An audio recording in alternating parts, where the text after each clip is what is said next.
Okay, so hi, Mike. Thank Hello, you for Ros. joining us up on this podcast thing.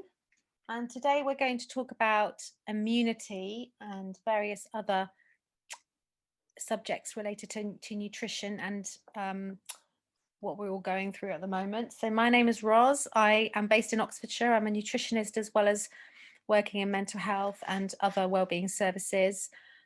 I currently work at a clinic in southeast Oxfordshire, helping people with trauma to eat a better diet. And I've worked in many other areas. I've also done a few cookbooks based on healthy eating and reduced sugar. And I'm with Mike today. Hi, Mike. Hi, Ros. Briefly introduce myself. My name is Michael McInerney. I'm a clinical nutritionist, sports therapist, and bodywork therapist. I work out of a few different clinics in central London, and I have an honours degree in nutritional therapy from the University of Westminster. Yeah. Cool. Thank you.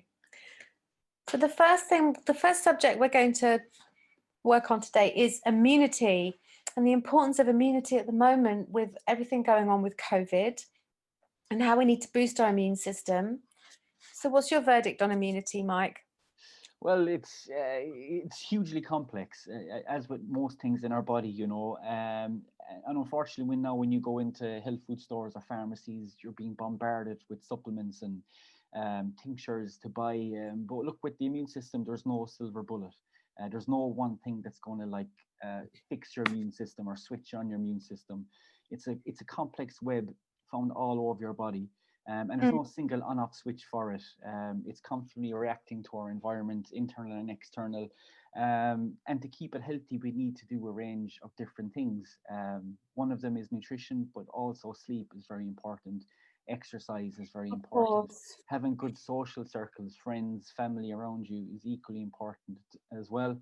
So today we're going to focus on the nutritional aspect of supporting our immune system, but it's just one of four really, really important points that we need to factor in also. Yeah, I totally agree with you. It is a whole group of stuff, isn't it? You know, eating well, sleeping well, being happy, being emotionally well. It all counts to a good immune system, like it would count to our microbiome and our uh, genes being turned on and off. It's exactly that.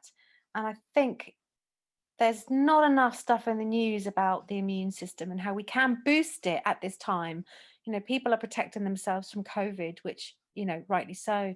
But also, if we eat better and we move around and we exercise instead of being locked up, we can really, really help our bodies face all of Yeah, this going yeah, on. absolutely. Because our immune system, it is part of our body, so it's not a passive system. We can influence it. We can influence it by the foods we eat. We can influence by the foods and drinks we don't consume as well. So things like sugar, excessive alcohol, excessive caffeine that might disrupt our sleep, and just processed Mm, foods in general, they can have a negative impact on our immune system. So it is always important to remember it's not passive. It is heavily influenced by what we do and what we put in our bodies. And unfortunately, there hasn't been a whole lot of emphasis on this in public health initiatives. Um, there's a lot of focus on getting a vaccination, isolating people.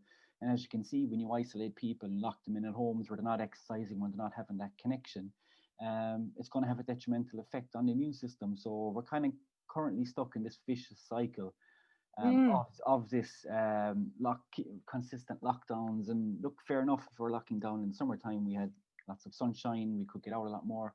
When you're doing lockdown Daylight, in the depths of yeah. winter, when it's dark at 4 p.m. and it's cold and you're less likely to go outside and exercise, it could have a lot of it could have a highly detrimental effect, not only to our immune system but many other areas of our health and mental health, particularly, as you well know, Roz, working as a mental health therapist. Yeah, trying to encourage people to exercise is it's a big thing. I mean, you know, most people do get it, but I think it's just that sort of, you know, initial not wanting to go out, the fear of going out as well. That has had a massive Yeah. effect on some people I've worked with and people I know. You know, being told to stay home by the government, people take it so literally. And I think it's about doing what's best for you, of course, but you can go out. You don't have to come face to face with people. It has a massive, massive effect on our ability to grasp what's going on as well. So much conflicting information about lockdowns and one trip to the shop a day. It just doesn't really work. You sort of Yeah, you need to go out and walk. And I think if the shops are open, it's a purpose to go out, but also enjoy the great weather. It's been a lovely day today, even though I know it's been grey in the past few days, but we still need to go out and get fresh air as well as daylight and exercise. It all counts. absolutely. And look, you don't. It's another big misconception also with exercise that we're living in a really like intense exercise culture. You have to do multiple marathons, you have to be an ultra, you have to be CrossFit, you have to be going to the gym 3 times, 4 times a week.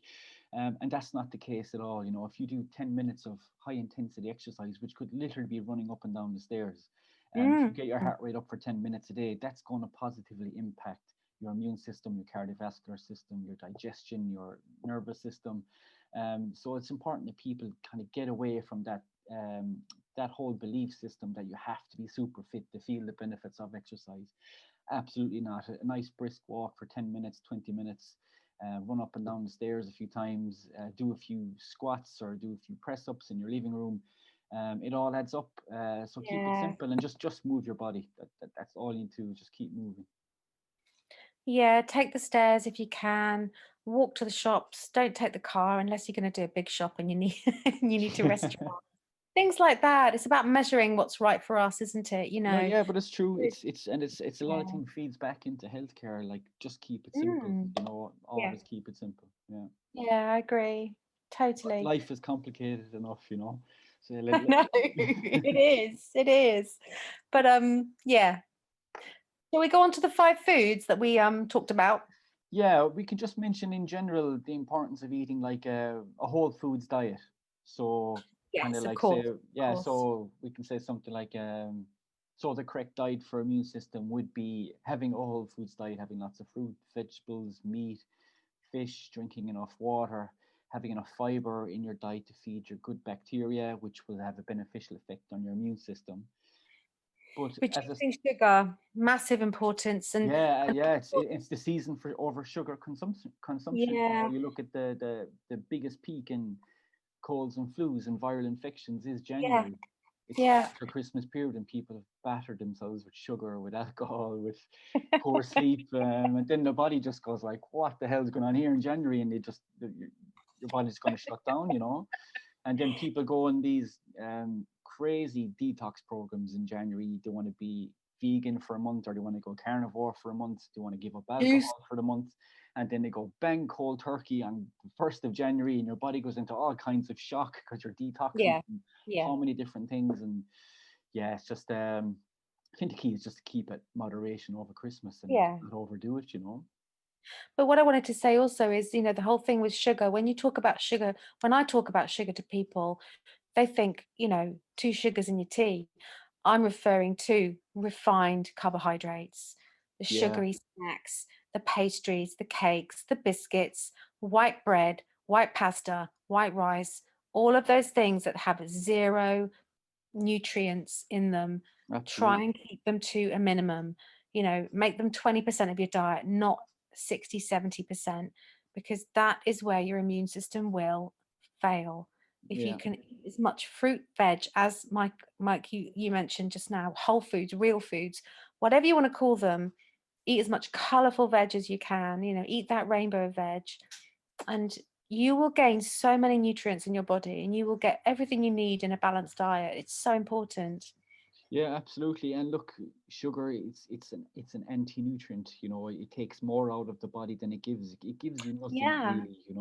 It's causes empty. There's no inflammation. nutrition there. Absolutely, inflammation. You look at the link with inflammation to mental health.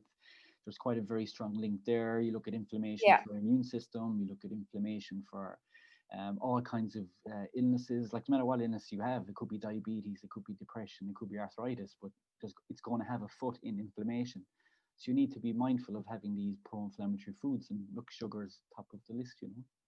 oh, I so agree. I so agree. Um, but the list of foods that we've come up with today, and we'll go for another list next time, Yeah, because is yeah. yeah, because Go on. obviously, as I mentioned, like, going all in, it can be a bit stressful for some people, having a Of complete change in the course. diet, you know. So the five foods we've picked are foods that are very cheap to buy and it can be bought in all supermarkets. And if you were to do nothing else but reduce your sugar consumption and include these five foods, you could pick one a day or whatever, it's a really, really good start. Yeah, I would definitely recommend to people, about sort of just trying small steps, making the small steps. Don't empty your fridge one day and put new food in it the next, because there's one thing we don't want to encourage people to do is waste food. Finish what's in your fridge and introduce small quantities of healthy food and just get into it. Try new recipes, try new foods, see what you like. Try and up your green veg as much as you can for that alkaline hit, Absolutely. so your body stays healthy, and try to reduce the processed food. That's just little by little. That's the way to do it. Yeah, And if you're in doubt, just buy what you feel that you want to use, and then go for it when you feel more confident, more happy. Yeah. absolutely. Really good So advice. the first food is mushrooms. So yeah, mushrooms. Yeah, look, they're little nutritional powerhouses. They're immune. They're like contain fiber, they contain antioxidants, burst with B vitamins, potassium, they have selenium. Really good source of protein as well. So people on plant-based diets, really highly recommended, and are also a very good source of vitamin D as well, which a lot of people overlook. Yeah. But the key with mushrooms is they contain beta glucans. And beta glucans have been shown to fight infections via antibody activation in the immune system. So it's kind of like a trigger. If you imagine a trigger on a gun, the beta glucans are that trigger going to fire the bullet, and that bullet is your uh, oh god, antibody activation. So so they go off and fight that bug, and that's how Yeah. important beta glucans are. And mushrooms, they're really potent in beta glucans. And look, as you know, Roz, from your background in compiling your cookbooks, they're so easy to use in your diet, aren't they? They are. There's a lot. Yeah. They're very heat And they, stable as yeah. well. And they're a good alternative to meat if you're trying to reduce your meat consumption. They're a really good source of protein. And so versatile. You can make something really quick, a little bit of butter, a little bit of mushrooms, some herbs, a little bit of seasoning. You can just have a really good simple dish, just some fried up mushrooms with some herbs, Yeah, and serve them, some vegetables and or some. they're in season now as well. So you could go to They your local are. supermarket and you could get a Yeah. box of mushrooms for like £1, £1.50. Like there are some specific strains, types of mushroom that would support your immune system more, Yeah. like maitake, shiitake, chaga would be the main three, which you can supplement with if you wish. But shiitake are very freely available in supermarkets. But all mushrooms will have these beta glucans. Some will have more than others, but all mushrooms will have that potent nutrition, that immune support. So don't be fussy, just buy what's available and incorporate them into your diet. Yeah, I totally agree. Yeah, it's one of those things that we just sort of mushrooms can be one of those things that people don't really like, but if you sort of just give them a try, and they can be really delicious, especially sort of field mushrooms, grilled with a bit of garlic and a bit of olive oil, served on Yeah, a super salad. tasty. Beautiful. Sticking Yeah. some chestnut mushrooms in a tomato sauce just can make that taste really, really, really, really delicious. Definitely worth a try. Yeah, Yeah, absolutely. And you mentioned there actually our second superfood, garlic. garlic. Um, yeah, it's like Ease that one in. sorry, I ease that one in. eased it in, Roz. I like your the threads, the themes are forming in your thinking. Fantastic. They You know. are. But yeah, garlic, of course, like for centuries known as a highly medicinal food. It's antimicrobial, it's antiviral, antifungal, and this is mainly down to a sulfur compound called allicin. Mm. But allicin, in its natural state in garlic, it's inactive, so we need to activate it. And how you activate that is you crush it, or you chew it, or you chop it. Bash the Um, bash the clove. Bash the clove. That's it. And even better, you could bash the clove on your chopping board, and if you leave it at room temperature for 10 minutes, that allicin multiplies fourfold. So you get 4 times the potency. So you get like the potency of 4 garlic cloves in 1 garlic clove if you just leave it at Mm. room temperature for 10 minutes. So that's a nice little garlic hack for you there. Like, and what's your best way of incorporating it into your food? I suppose you could use it with anything really, Ross, couldn't you? Well, adding it to food at some stage, I mean, obviously, if you fry garlic, it will burn. So just be very Yeah. careful when you heat it in a pan. You could add it to a sauce that's already on the hob cooking, or have it raw. I mean, gosh, if you're not going out on a date, then eat it raw. You know, it's really good for you. I know that's a little bit weird for some people, but you know, just try it in a soup, put it in cook it with some onions and with some mushrooms to put on toast.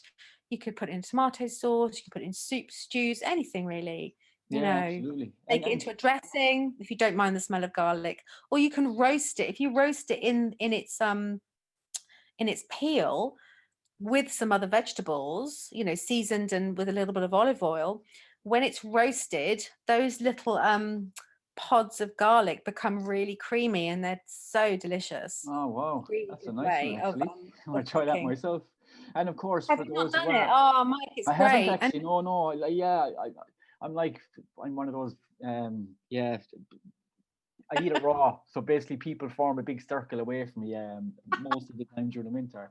But oh yeah, I'm going to really try that. But just it's delicious. as an add-on for those who are a bit paranoid about the garlic breath, there's some research to show, and a lot of anecdotal research as well, that if you eat something that's high in chlorophyll after the garlic, like parsley or Parsley. knocked out with some chlorella or something like that, yeah, it's been Yeah. shown to reduce the odor, so you won't have that garlic Yeah. breath. So yeah, have Yeah, it parsley does get after. rid of it, doesn't it? It's very Yeah, true. it's very Yeah. good, very good stuff. Yeah. I mean, I come from an Italian family, so garlic is, you know, garlic is part of the religion in Italian cooking. So Okay, and would you recommend garlic for those who might actually be in the middle of a virus, Roz, someone who might be sick? definitely, because it can up your immunity. Yeah, Garlic's good for the heart as well, you know.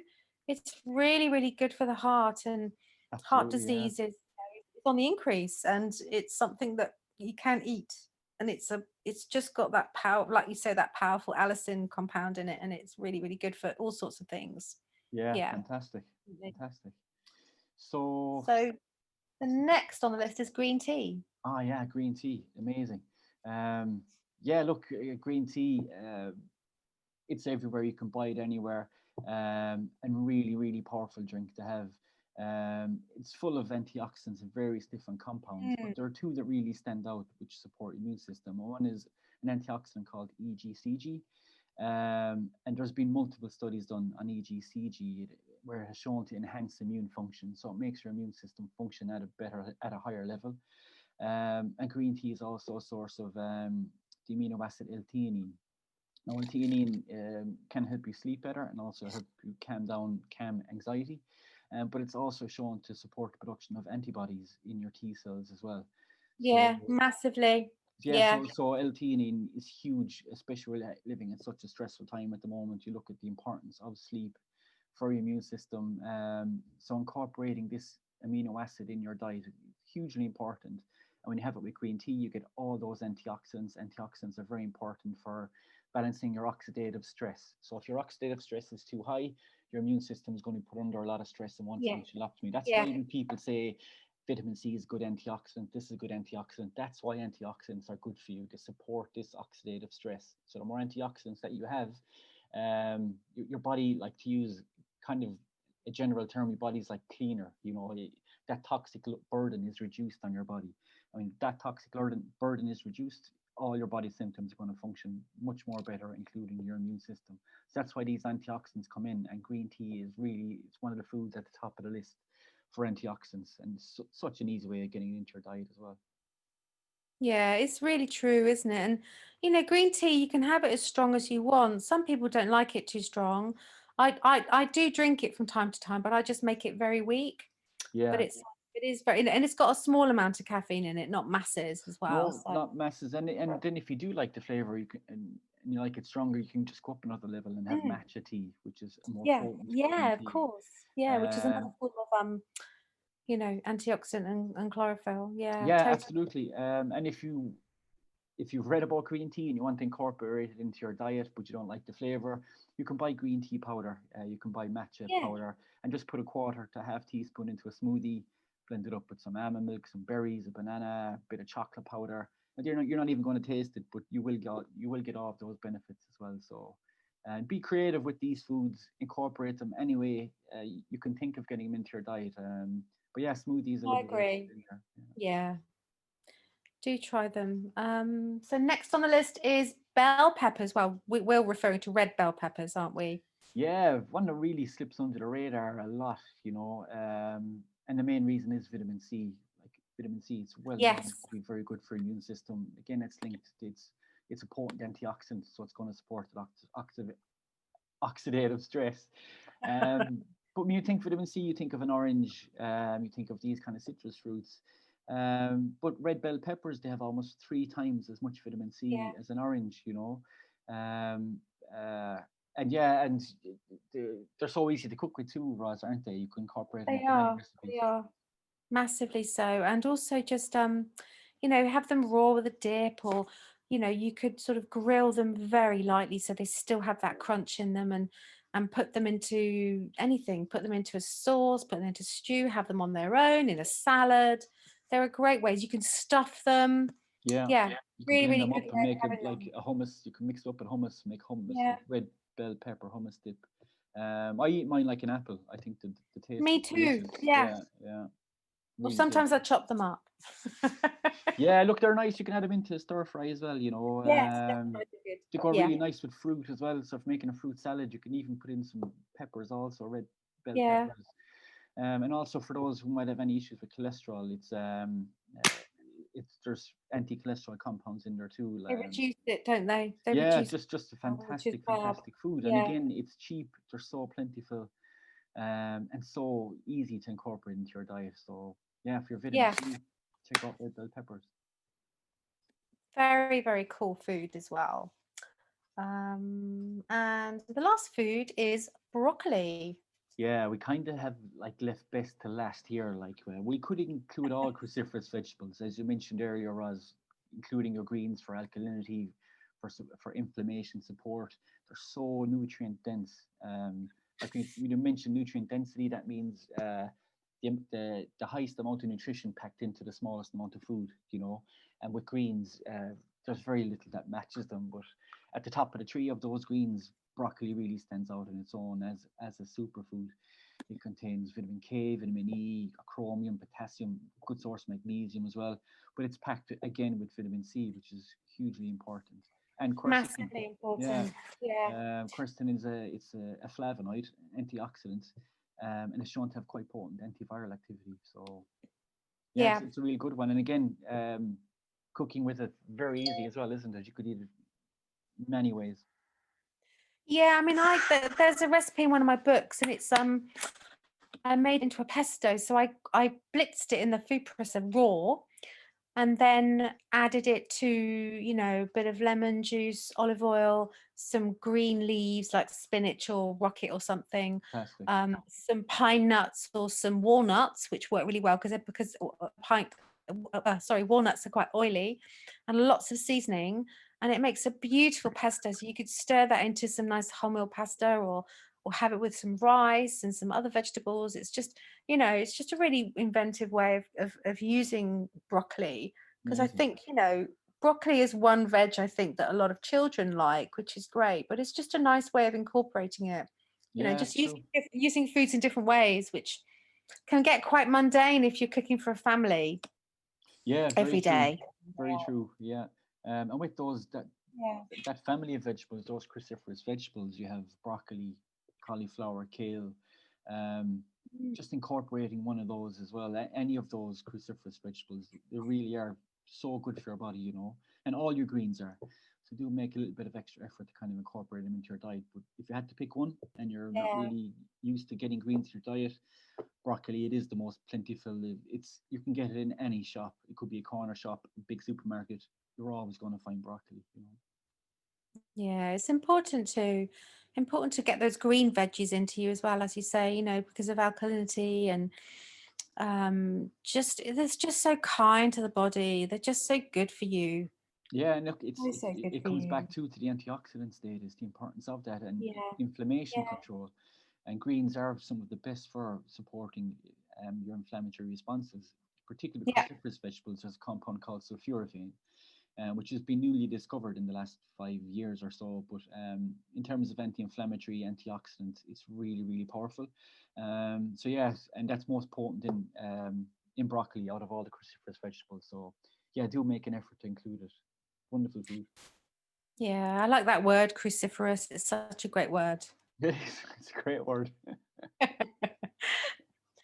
So the next thing we're going to talk about is just lifestyle choices. So exercise, sleep, emotional well-being, avoiding isolation if you can, or doing things to avoid isolation, and supplementation of foods, especially vitamin D.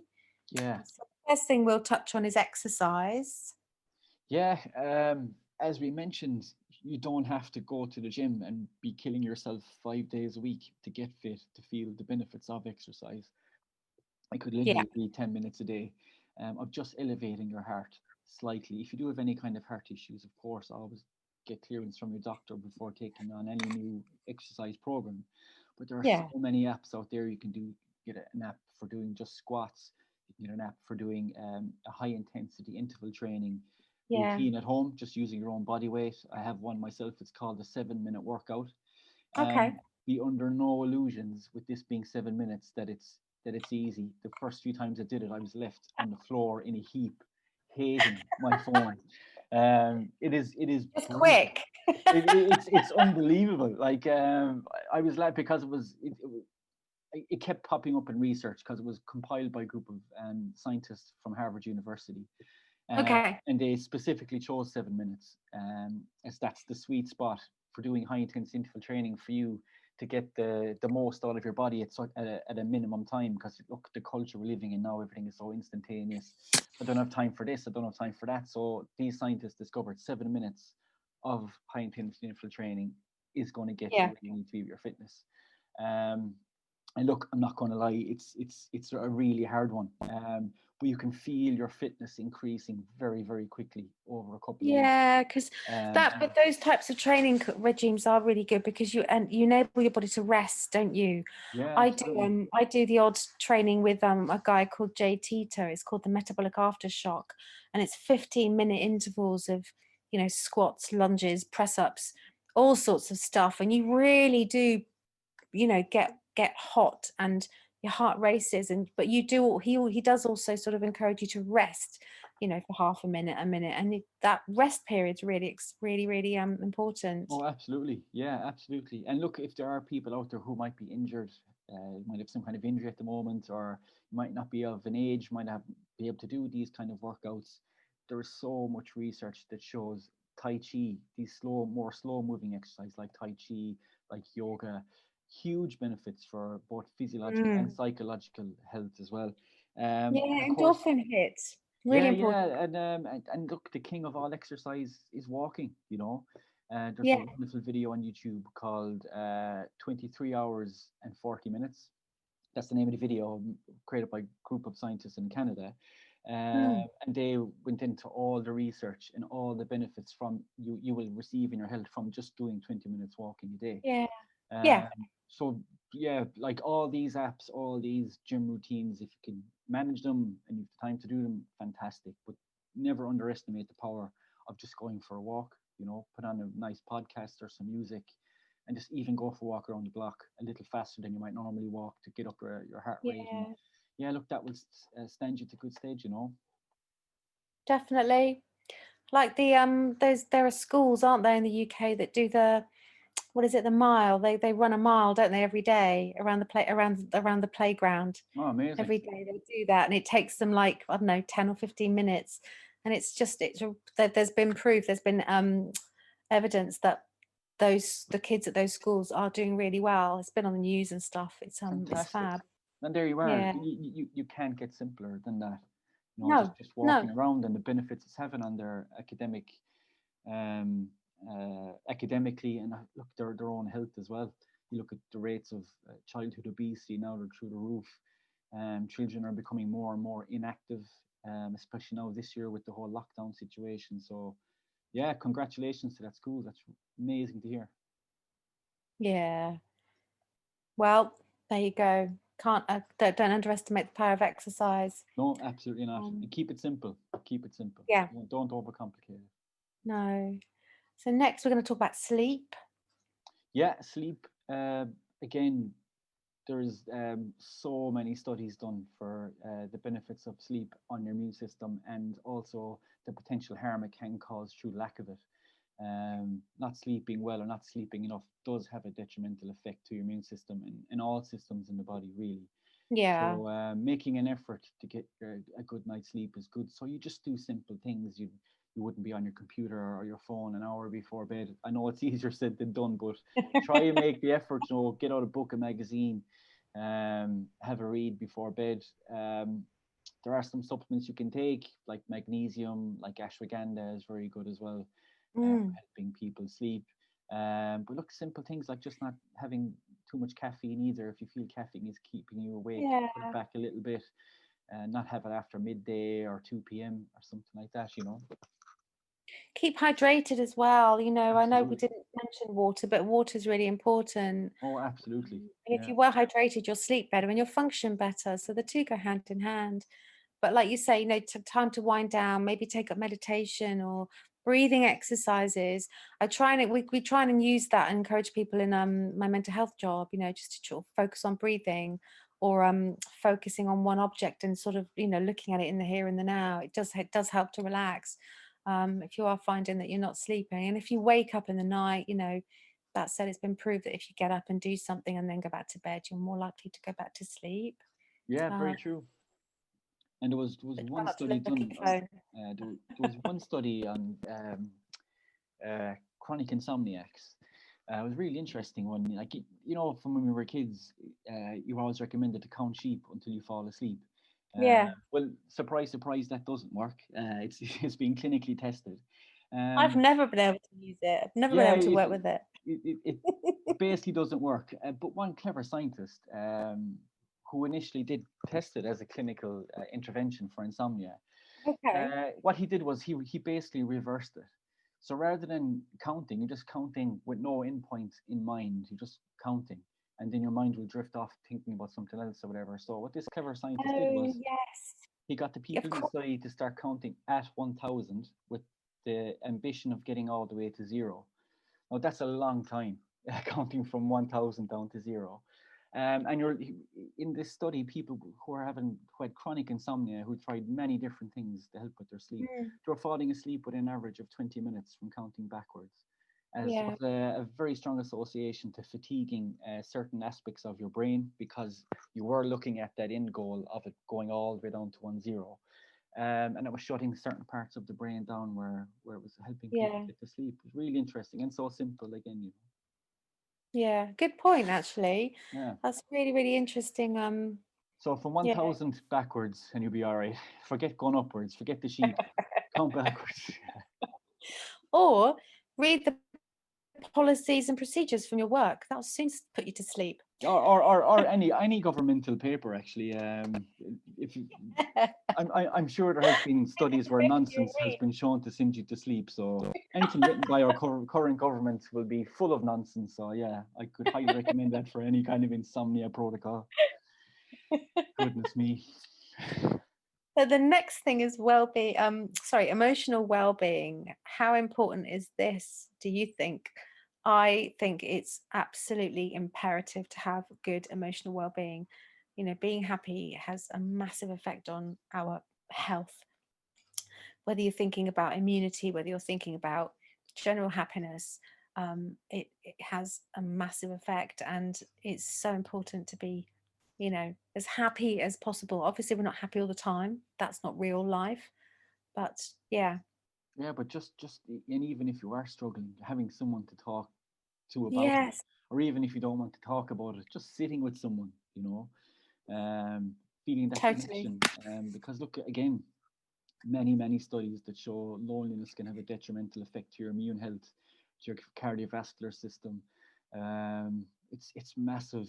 So if you are on your own, if you are in a lockdown situation, look, reach out, talk to friends. You don't have to tell them the whole story that how badly you're struggling, or if you don't want to talk about it, Yeah. but do reach out.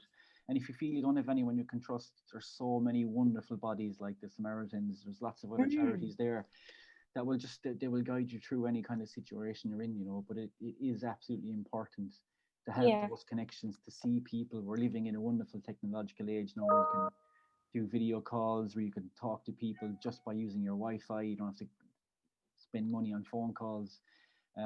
It's really There are easy lots to of reach apps out. out there too, aren't Yeah, there? yeah, absolutely. That can And help if you are, yeah, if if you you're are, into technology and stuff.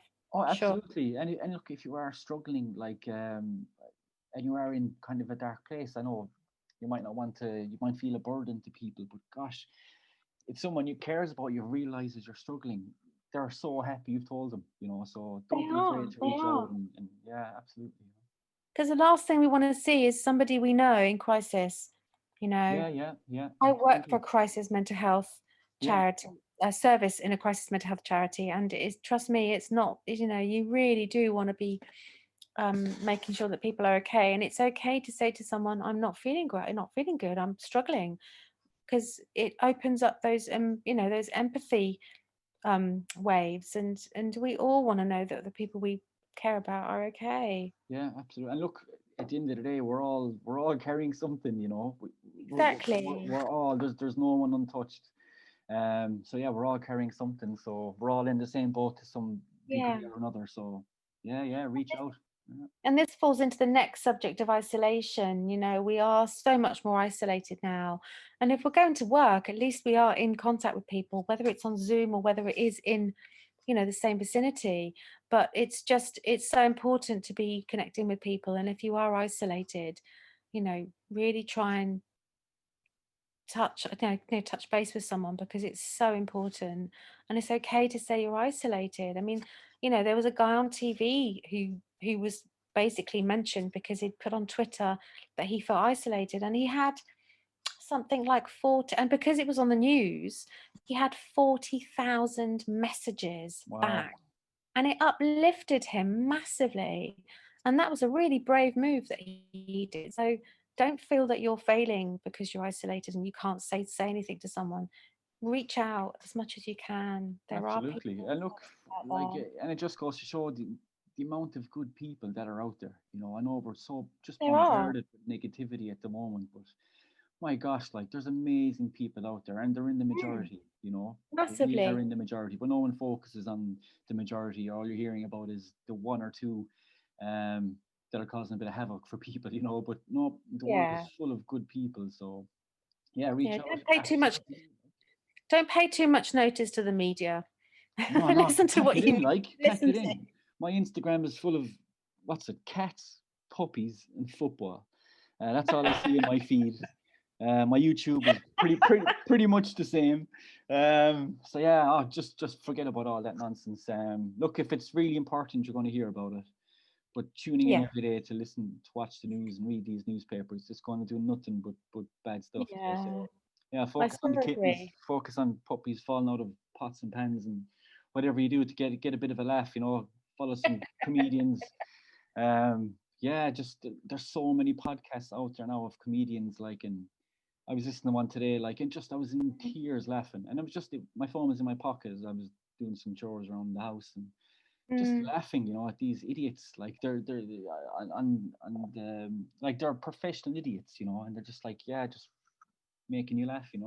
So yeah, just incorporate some good things into your life, and forget yeah. focus on all that bad stuff. If it's important, you'll hear Yeah. about it. So yeah, so Yeah. forget it all. And so the last subject that we're going to talk about with lifestyle is supplements, or rather more focus on vitamin D. Vitamin Yeah. D is really important at this stage. We need it generally in life for bones, muscles, immune system, prevents us from, getting things like rickets and stuff like that. But we need it, especially at the moment, because A, it's winter, and B, COVID Mm. doesn't like vitamin D. No, not at all. And people say, oh, there isn't a whole lot of evidence. Well, now you can say there is evidence. Like there has been studies released for vitamin Massive D. evidence, yeah. And look, it's not a prevention. It's not a cure for COVID-19, but it's about giving your immune system the tools it needs to function at a level where it can battle the virus and prevent it either taking hold or of helping your body eliminate it quickly. Um, and it's crucial. Like, and now the evidence has come out that the British government have just this weekend announced that 2.5 million people will be getting free vitamin D supplementation. It's basically the vulnerable in care homes. They're going to give it to free for. But when you look at the cost of producing vitamin D, and the knock-on benefit it could have to people's health, and the knock-on, which will again knock on the Yeah. finances of the country, it's a complete like misnomer that this should have been rolled out in April. That every home in the UK should have been supplied with free vitamin D. Yeah. Uh, It's a win-win situation, isn't it, Mike? it It's is, it's so cheaper like than cheaper than medication, cheaper than drugs. and It's safer. Like no side effects. safer. If you Yeah. take the recommended amount, there's going to be no side effects. Like if your vitamin D levels are low, you have an increased risk of infections. Like that's an absolute fact. It's the sunshine vitamin, but look, we get no sunshine here. Very very little. Very little. And look, you're looking at Mediterranean countries. You think, is there issues there with vitamin D deficiency? And there actually is. There was a study released in October of this year in Spain, where 88% of people admitted to hospital with serious COVID-19 symptoms were deficient in vitamin Wow. D, and that's in Spain where the sun And that's shines Spain. a lot. Yeah. So Where it's they've just reliable. had 8 months of hot sunshine Yeah, weather. yeah, Yeah. absolutely. I So was in Spain. I was in Spain this time last year, and it was 20, 25 degrees. You wow, know. beautiful, beautiful. But yeah, unfortunately, you even though it is a sunshine vitamin, you can't rely on sunshine being a recommend or what's the correct word? A reliable source in all Yeah. situations. Yeah. Some people you might absorb in the vitamin D, but you can't activate it. You can't metabolize it into the active form. Uh, No. like these people now in the Spanish study, they were exposed to sun, but a common thing. They're not like us crazy Irish and English, and we go to Spain or Italy. We're basically hanging out in our pants, getting burned alive, getting trying to get as much sun as we can. They're a lot more sensible. They're covered up. They're in the shade a lot, but that's been shown. Like you need to expose a large surface area of your skin to get your required vitamin D levels, Yeah. which would be your back, your torso, or all your legs for at least 15 minutes a day. Um, so yeah, so it's supplementation, and I'm not a nutritionist that is very pro supplementation. I love working with foods. Food is number Yeah. one for me, but in some situations, it is good to supplement with some key Good to nutrients. supplement vitamin D. It really is. It's really Yeah, important. in this situation, it's almost critical that you do supplement with vitamin D. Yeah. Yeah, it Yeah. really is. I agree. Yeah. It's it can make a big difference as well in sort of keeping ourselves generally well as well. It's not just about COVID, is it? It's about colds. It's Oh my about God, yeah, it's an flu and active hormone in your body, vitamin D. any So other it virus. supports your We're fighting hormonal health and viruses all all that. the time. Yeah. Yeah, yeah, absolutely. But if you were to supplement it, if you do want to go and buy a supplement, um, make sure the best way to get it would be in liquid, in the form Yeah. of vitamin D3. D3, the three means it's in the active form. You just drop a few drops of that liquid under your tongue, and then you're good to go. Um, and yeah, you could take it every day for the first couple of weeks, and after that, then you would scale it back to 3 times a week or so. And now all GPs are testing for vitamin D levels as well, so you can pop into your GP Yeah. and very easily get your vitamin D levels tested as well. Yeah. It's good. It's good. And it's really good news, I think, that that people are going to be they are going to be supplementing people in care homes. I think it's such good news. It It really is. is. It's a little bit frustrating that it's taken so long, but look, COVID isn't going to go away. It's going to be here forever in some form or another. So it's good that they're implementing this now, that the awareness is Yeah. there, and that they're paying attention to the studies. Whereas 7 months ago they were rolling their eyes at people like me. So yeah. Well, they still will roll their eyes at people like me, but anyway, that's one less thing they're going to roll their eyes about. So yeah. But No, it's true. We need to listen to more general stuff about health and well-being. It's not just about medication. It's about no, it's life it's it's not. You're choices. dead right, Roz. It's like this whole approach to COVID has been isolation while waiting for a vaccination, and it's just it's showing now. It's the last month has proved that it hasn't worked. We're back into Yeah. lockdown again, you know. Yeah. And you're seeing it yourself in your job in mental health. Yeah. I'd say they're particularly busy this year Yeah. compared to other years, you know. And it's, come the new year, we'll be we think we'll be even busier, but it's hopefully things will get in, we'll get in check, and we'll start to see a difference in the new year. But for now, the main thing that we can do, get control of, is our own healthy lifestyles. And if we can do that, then we will be feeling and living a much better lifestyle than we're worrying about. This worry over COVID is getting on top of a lot of people. Yeah, very true, very true. And look, it's as you mentioned earlier, um, none of this is passive in our body. It can be influenced, like Yeah. by doing positive things. Our immune system, our cardiovascular health, our mental health. There's a lot we can do to support them. And we've mentioned, even though this has been a podcast about the immune system, everything we've mentioned will support all other systems in your body. So your whole health will benefit Yeah, if you do eat totally. a whole foods diet, if you do drink enough water, if you do get good sleep, if you do get a little bit of exercise. All areas of your health will improve. So it absolutely is worth making that little bit of an effort to Yeah. achieve that, you know. And eat your greens, everyone. And eat Eat your your greens, greens. Roz. Eat your greens. And you, Mike. Put up with the garlic breath. Run up the stairs a little bit. Forget the phone, going to bed. And yeah, Bob's your uncle, and we're unemployed because everyone will be healthy. Simple as that, really. Thank you for listening to this podcast thing. We'll Nice see one, you next Roz. time. Yeah, absolutely. Thanks.